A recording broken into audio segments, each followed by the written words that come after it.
అసలు ఆదివారం ఆరాధన నువ్వు చచ్చిపోయిన రోజునే మానాలి. స్తోత్రం. నువ్వు చచ్చిపోయిన రోజునే ఆదివారం ఆరాధన మానాలి. లేదా భయంకరమైన పరిస్థితుల్లో హాస్పిటల్లో ఉన్న రోజు నువ్వు ప్రార్థన మానాలి. యెహోవా మందసము గిత్తీయుడగు ఒబేదెదోము ఇంటిలోనికి వెళ్ళిందంట.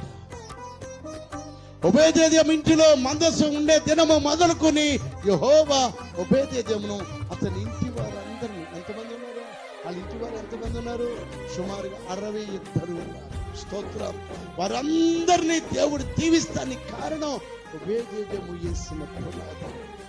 స్తోత్రం. ఒబేదెదోము వాయించిన సితారా, ఒబేదెదోము వాదించినటువంటి స్వరమణిలో, ఒబేదెదోము పాడిన పాట, ఒబేదెదోము చేసిన పరిచర్య, ద్వారపాలకుని తన స్థానం, గట్టి పనితనం.